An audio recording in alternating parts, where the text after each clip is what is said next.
Bismillahirrahmanirrahim. Assalamualaikum warahmatullahi wabarakatuh. Puji syukur kehadirat Allah Subhanahu wa Ta'ala yang telah memberikan rahmat, hidayah kepada kita, sehingga pada hari ini kita masih diberikan kesehatan, kesempatan, dan kemudahan dalam menjalankan aktivitas. Sholawat serta salam tetap tercurahkan kepada junjungan kita, Nabi Yuna Nabi Agung Muhammad Sallallahu Alaihi Wasallam, yang telah membawa kita dari zaman jahiliyah menuju zaman yang terang benderang ini dengan adanya Adinul Islam. Perkenalkan, nama saya Intan Widya Monika, saya dari kelas 4 PGMIC dengan NIM 24411040511. Pada kesempatan kali ini, saya akan memaparkan materi mengenai tugas ujian akhir semester mata kuliah Metodologi Studi Islam yang diampu oleh Bapak Ishak Suryo Nugroho MSI. Materi yang akan saya bahas meliputi pengertian dari metodologi studi Islam, baik secara bahasa maupun secara istilah. Kemudian 5 pondasi Islam yang terdiri dari syahadat, sholat, puasa, zakat, dan juga haji, serta alasan kenapa manusia harus percaya kepada Tuhan dengan berdasarkan dalil nakli dan juga dalil akli. Teman-teman sekalian, jika kita melihat kondisi saat ini, perkembangan teknologi itu memberikan banyak sekali kemudahan bagi kehidupan manusia. Salah satunya adalah kemudahan dalam memperoleh informasi. Hanya dengan menggunakan HP saja, kita dapat mencari berbagai informasi, termasuk informasi tentang agama Islam. Namun, kemudahan tersebut juga memiliki tantangan tersendiri. Saat ini banyak sekali informasi keagamaan yang beredar di media sosial. Ada yang berasal dari sumber terpercaya, ada juga yang berasal dari sumber yang belum terbukti kebenarannya. Akibatnya tidak sedikit masyarakat yang merasa bingung karena menemukan berbagai pendapat yang berbeda mengenai suatu masalah dalam Islam. Sebagai contoh, terkadang kita menemukan potongan ceramah yang tersebar di media sosial tanpa penjelasan yang lengkap. Sebagian orang langsung mempercayainya begitu saja tanpa mencari tahu sumber dan konteks yang sebenarnya. Padahal dalam memahami ajaran Islam, kita tidak boleh hanya melihat sebagian informasinya saja, tapi kita perlu memahami sumber, metode, dan cara pengkajiannya. Oleh karena itu, mempelajari metodologi studi Islam menjadi sangat penting. Metodologi studi Islam membantu kita memahami Islam secara benar sehingga tidak mudah terpengaruh oleh informasi yang belum tentu sesuai dengan Al-Quran dan juga hadis. Baik, selanjutnya adalah pengertian dari metodologi studi Islam. Secara bahasa, metodologi berasal dari bahasa Yunani, yaitu kata metodos yang berarti cara atau jalan yang ditempuh untuk mencapai tujuan tertentu. Dan logos adalah ilmu atau pengetahuan. Dengan demikian, metodologi dapat diartikan sebagai ilmu yang mempelajari tentang cara atau metode. Selanjutnya, studi berarti kegiatan mempelajari, menelaah, mengkaji, dan memahami suatu objek secara mendalam. Sedangkan Islam berasal dari bahasa Arab yaitu aslama yuslimu islaman, yang berarti tunduk, patuh, dan berserah diri kepada Allah. Sehingga secara bahasa, metodologi studi Islam adalah ilmu yang membahas cara-cara mempelajari Islam secara benar dan juga sistematis. Sedangkan Islam secara istilah adalah agama yang diturunkan oleh Allah Subhanahu wa Ta'ala kepada Nabi Muhammad Sallallahu Alaihi Wasallam kepada umat manusia sebagai pedoman atau petunjuk hidup. Sedangkan metodologi studi Islam secara istilah adalah seperangkat metode atau cara pendekatan dan langkah ilmiah yang digunakan untuk memahami, mengkaji, dan meneliti ajaran Islam yang bersumber dari Al-Quran, hadis, serta berbagai pemikiran dan praktik keislaman.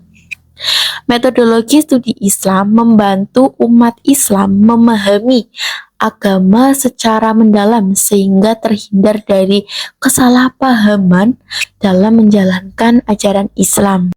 Contohnya yaitu ketika ada siswa mengerjakan ujian, meskipun ada kesempatan untuk menyontek, tapi dia tidak menyontek karena ia itu yakin bahwa Allah itu selalu melihat perbuatannya. Nah, sikap tersebut merupakan salah satu bentuk pengalaman dari syahadat dalam kehidupan sehari-hari. Oke, jadi setelah kita mempelajari pengertian metodologi studi Islam baik secara bahasa maupun secara istilah, sekarang kita membahas mengenai Islam dibangun atas 5 pondasi atau yang sering kita sebut sebagai rukun Islam.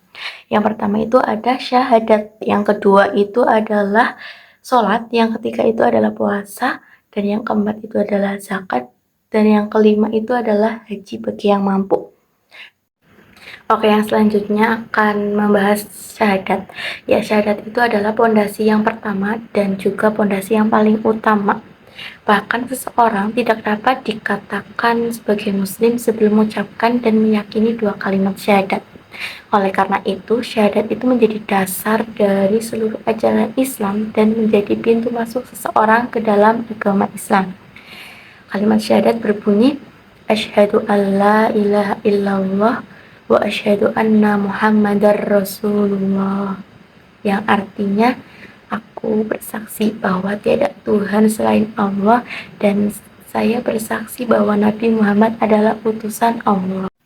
Ya, jadi syahadat itu tidak hanya diucapkan dengan lisan saja, tetapi juga harus diyakini dalam hati dan juga diwujudkan dengan perbuatan sehari-hari.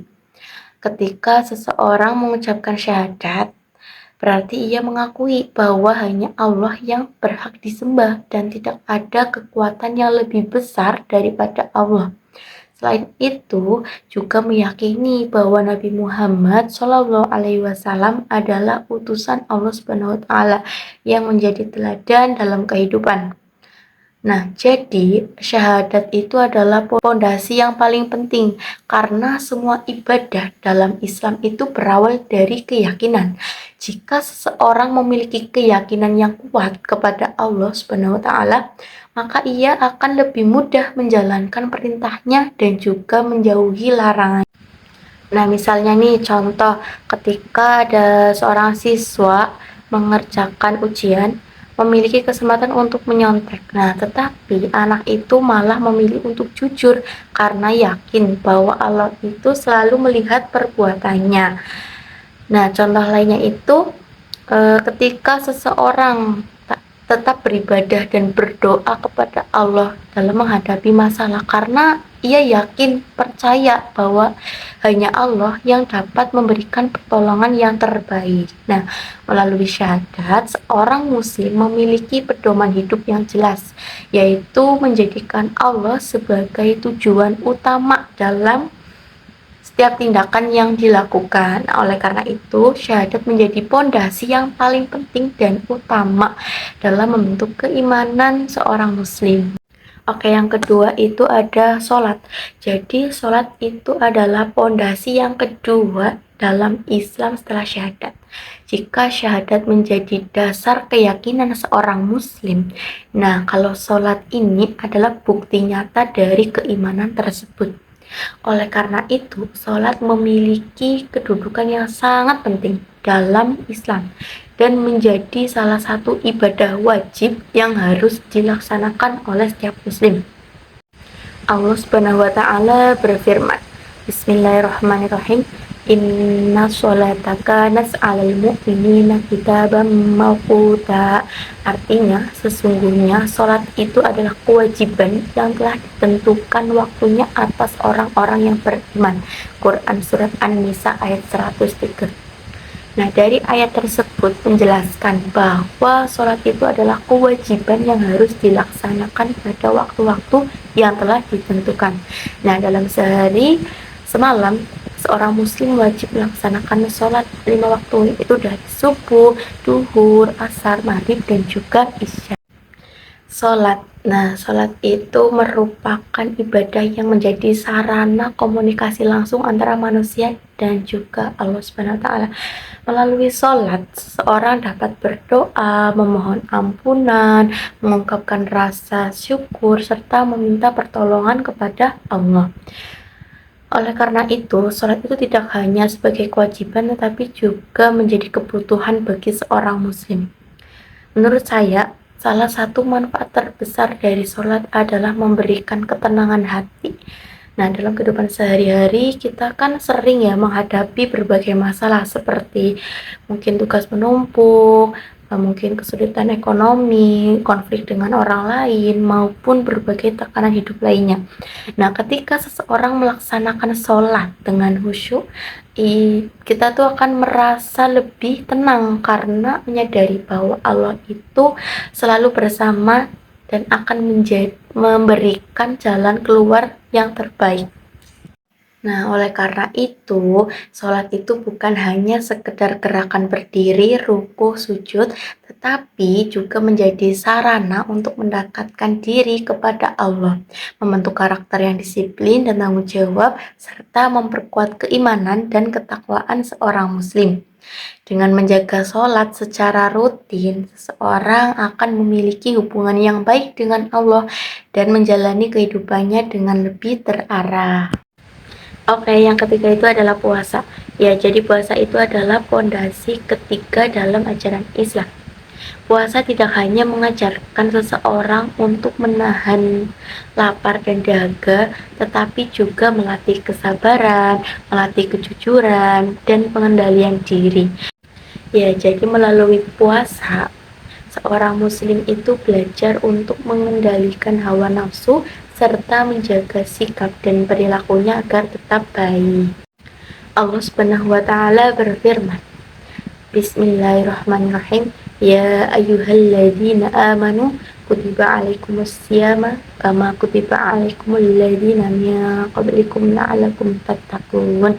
Artinya, wahai orang-orang yang beriman, diwajibkan atas kamu berpuasa sebagaimana diwajibkan atas orang-orang sebelum kamu agar kamu bertakwa. Quran Surah Al-Baqarah ayat 183. Ayat tersebut menjelaskan bahwa tujuan utama dari berpuasa itu adalah membentuk pribadi yang bertakwa. Ketika seseorang berpuasa, ia tidak hanya menahan diri dari lapar dan dahaga, tetapi ia juga harus menjaga ucapan, pikiran, perbuatannya agar tidak merugikan orang lain. Jadi puasa itu adalah ibadah yang sangat istimewa karena mengajarkan banyak nilai kehidupan. Salah satunya yaitu kesabaran. Ya. Saat berpuasa, seseorang harus mampu menahan rasa lapar, haus, dan berbagai godaan hingga waktu berbuka tiba. Nah, hal ini melatih seseorang untuk menjadi lebih sabar dalam menghadapi berbagai situasi dalam kehidupan. Oke, selanjutnya yang keempat. Nah, yang keempat itu adalah zakat. Zakat merupakan pondasi keempat dalam Islam. Zakat merupakan kewajiban umat Islam yang telah memenuhi syarat untuk mengeluarkan sebagian hartanya dan diberikan kepada orang-orang yang berhak menerimanya. Nah, melalui zakat, Islam mengajarkan bahwa harta yang kita miliki bukan hanya untuk kepentingan pribadi, tapi juga terdapat hak orang lain di dalamnya. Allah Subhanahu wa Ta'ala berfirman, Bismillahirrahmanirrahim. Wa aqimus sholata wa atuz zakata warka'u ma'ar raki'in.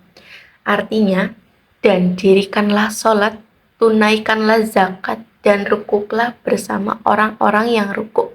Quran Surah Al-Baqarah ayat 43. Ayat tersebut menunjukkan bahwa zakat merupakan salah satu kewajiban penting dalam Islam yang kedudukannya sering disebutkan bersamaan dengan sholat.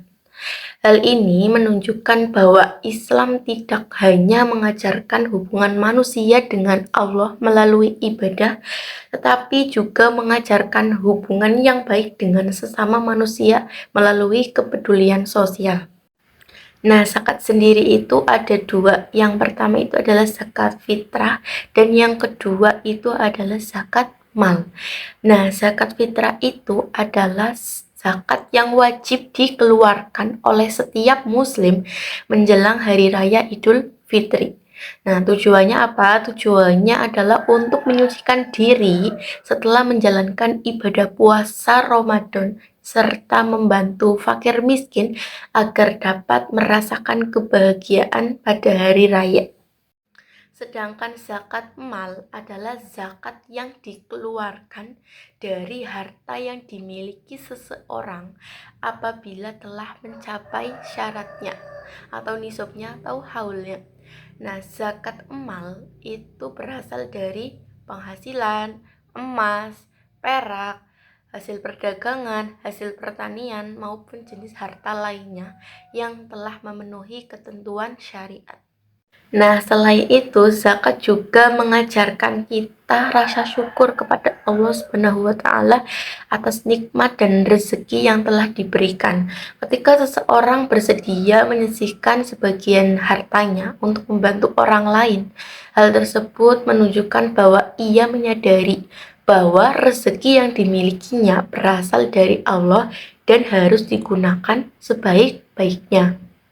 Melalui zakat, hubungan antara orang yang memiliki kelebihan rezeki dan orang yang membutuhkan dapat terjalin dengan baik. Zakat juga membantu mengurangi kesenjangan sosial dan memperkuat rasa persaudaraan dalam masyarakat. Nah, oleh karena itu, zakat bukan hanya ibadah yang berkaitan dengan harta, tetapi juga menjadi sarana untuk menumbuhkan rasa syukur, kepedulian sosial, dan semangat berbagi kepada sesama.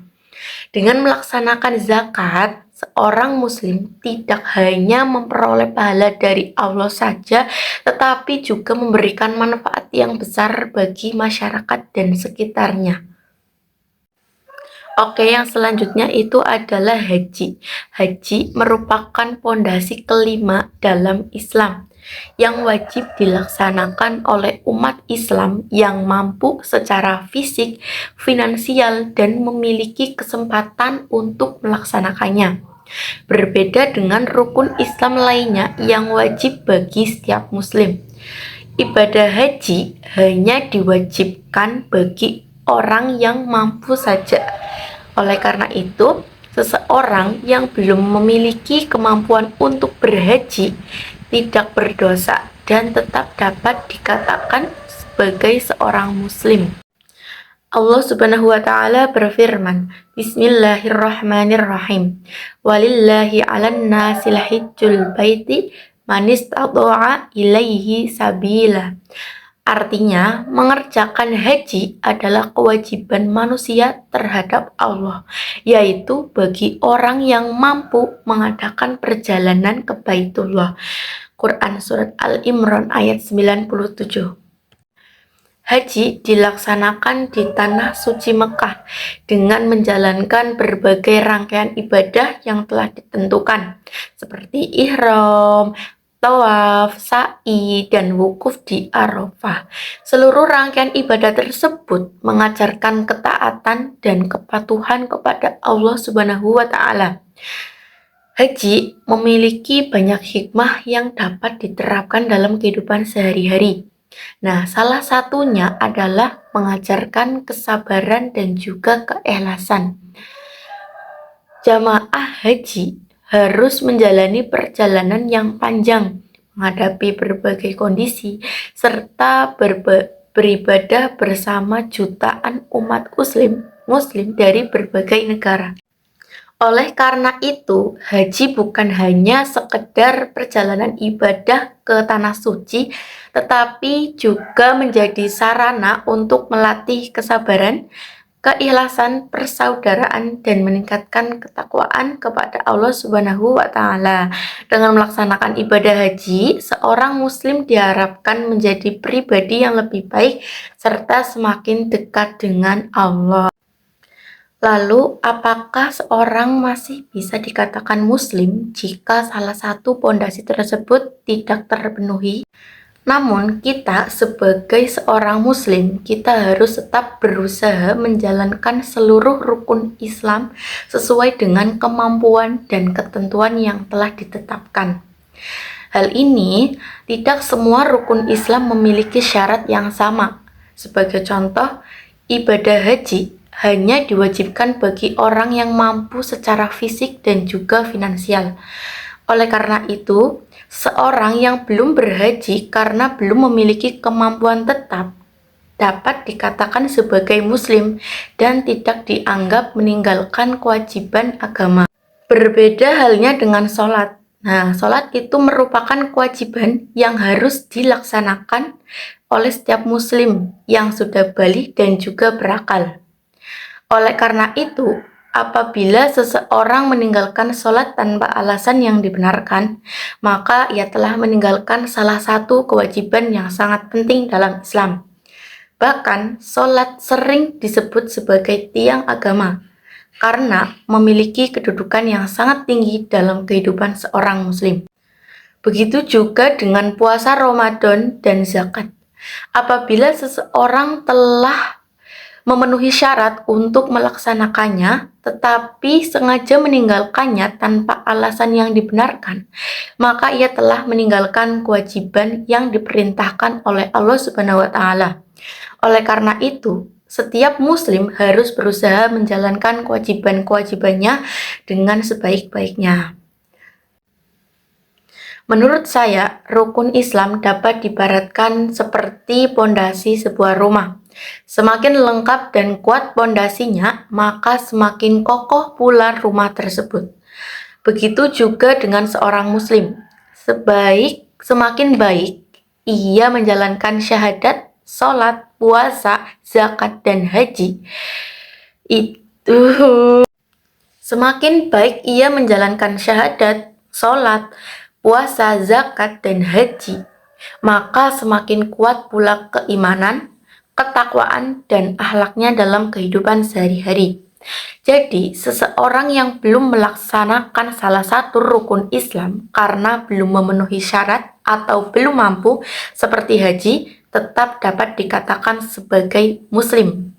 Namun, apabila seseorang sengaja meninggalkan kewajiban yang sebenarnya mampu ia lakukan, maka hal tersebut menunjukkan bahwa ia belum menjalankan ajaran Islam dengan baik.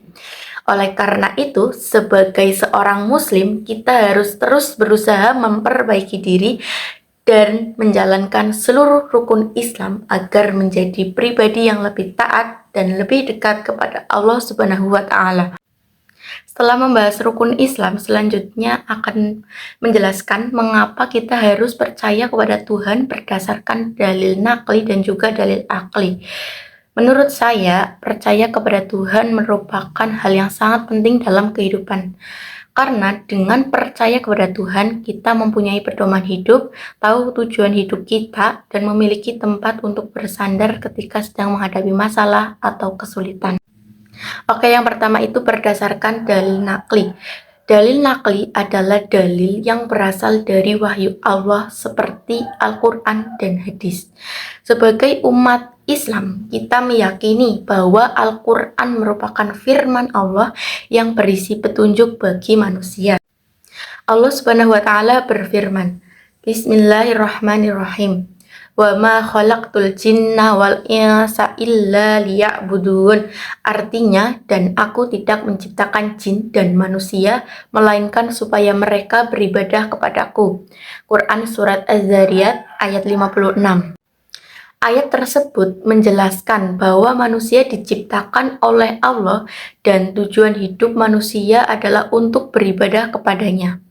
Dari ayat ini, kita dapat memahami bahwa manusia tidak hidup tanpa tujuan, tetapi memiliki tanggung jawab sebagai hamba Allah. Ayat tersebut menunjukkan bahwa Allah adalah pencipta manusia dan seluruh alam semesta. Karena Allah yang menciptakan kita, maka sudah seharusnya kita beriman, menyembah, dan menaatinya.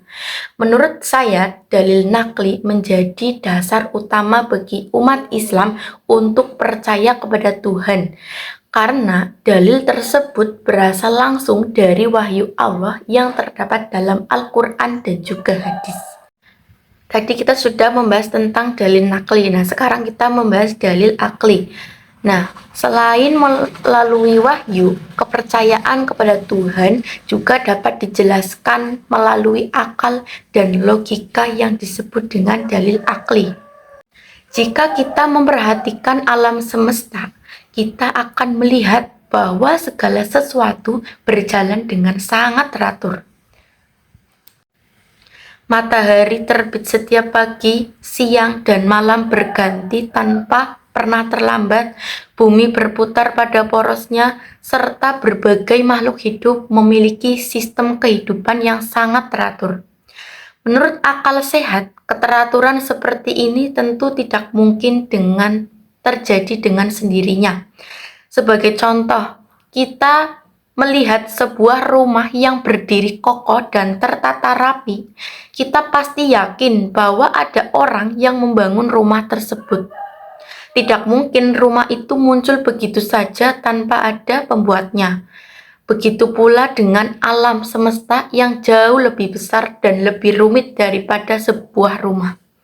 Oleh karena itu, pasti ada pencipta yang menciptakan dan mengatur seluruh alam semesta, yaitu Allah Subhanahu wa Ta'ala.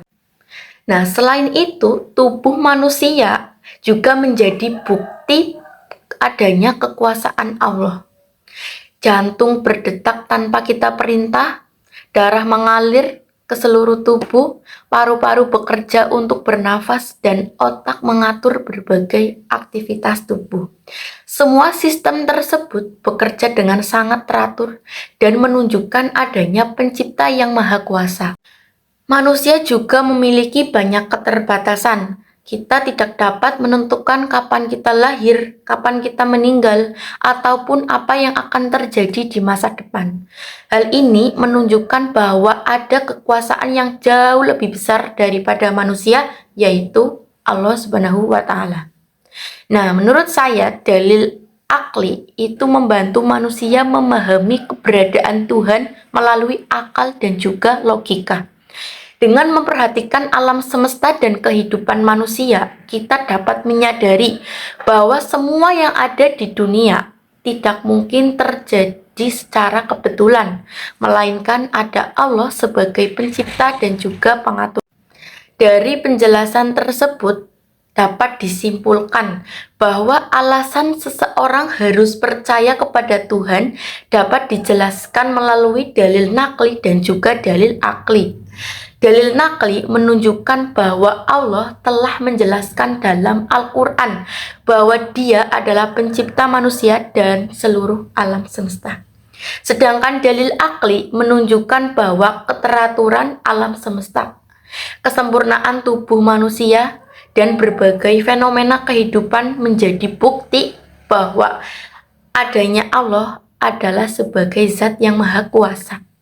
Oleh karena itu, kita sebagai seorang muslim, kita harus meyakini keberadaan Allah, menjalankan perintahnya, menjauhi larangannya, serta menjadikan keimanan kepada Allah sebagai pedoman dalam menjalani kehidupan sehari-hari agar memperoleh kebahagiaan di dunia maupun di akhirat.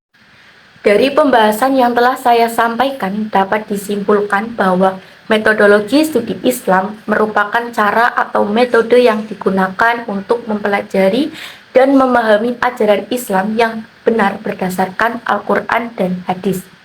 Dengan mempelajari metodologi studi Islam, kita dapat memahami ajaran Islam secara lebih mendalam dan tidak mudah terpengaruh oleh informasi yang belum tahu benar kebenarannya. Selain itu, Islam dibangun atas 5 pondasi utama, yaitu rukun Islam. Yang pertama adalah syahadat, sholat, puasa, zakat, dan juga haji. Kelima pondasi tersebut memiliki peran yang sangat penting dalam membentuk keimanan, ketakwaan, serta akhlak seorang muslim. Oleh karena itu, setiap seorang muslim harus berusaha menjalankan seluruh rukun Islam sesuai dengan kemampuan dan ketentuan yang telah diajarkan dalam agama Islam. Demikian presentasi yang dapat saya sampaikan. Apabila terdapat kekurangan dan kesalahpahaman dalam menyampaikan materi, saya mohon maaf yang sebesar-besarnya. Wallahul muwaffiq ila aqwamit thoriq. Wassalamualaikum warahmatullahi wabarakatuh.